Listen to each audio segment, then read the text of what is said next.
as follows. A few example কিছু উদাহরণ দেওয়া হলো on the rate of evaporation are as follows. দেখো ভালো করে শোনো, এই তিনটে বুঝবি। Wet cloth dry faster.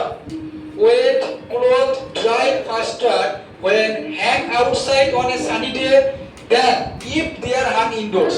বলছে যে wet cloth অর্থাৎ ভিজে জামা কাপড় faster বেশি করে শুকোয় when hang outside on a sunny day। অর্থাৎ কি করে, যখন আমরা ভিজে কাপড়কে কি করে, যখন আমরা ভিজে কাপড়কে সূর্যের আলোর মধ্যে রাখি তখন কি হয়, সেটা তাড়াতাড়ি কি হয়ে যায়, এটা তাড়াতাড়ি শুকিয়ে যায়।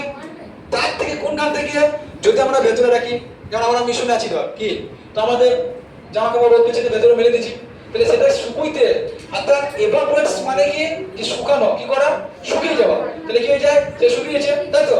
তাইলে এখানে বলা যেতে পারে যে ওয়েট ক্লথ ড্রাই ফাস্টার, ভিজে জামা তাড়াতাড়ি শুকিয়ে যায় when hang outside on outside, অর্থাৎ যখন আমরা সূর্যের মানে কোনো রোদ্দুর নেই, then if they are hang in, যদি সেটাকে আমরা যদি ভেতরে না রাখি। এবার দেখো puddles of water dry up faster on outside, অর্থাৎ পুকুরের পানি বা ডুবা খাওয়ানোর পানি খুব তাড়াতাড়ি শুকিয়ে যায় কখন, মানে হট সানি ডে, অর্থাৎ প্রচন্ড সূর্যের দিনে বা গ্রীষ্মকালে কি হয়ে যায়, যে বেশি পরিমাণে শুকিয়ে যায়।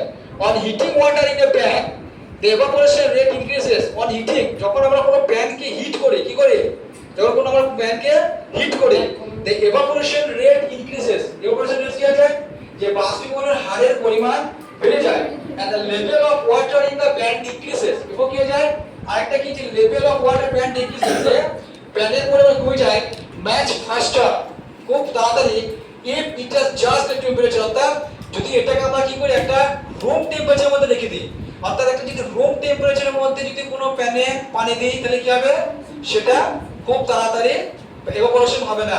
কিন্তু যদি সেই প্যানের মধ্যে খুব তাড়াতাড়ি কি করে, যে বেশি পরিমাণে কি করে, যদি হিট দিই, মানে হিটিং ওয়াটার হিট দিলে কি হবে, সেটা তাড়াতাড়ি কি হবে, এভাপোরেট হবে, মানে কি বাষ্পীভবনের হারের পরিমাণ বেড়ে যাবে। Is it clear?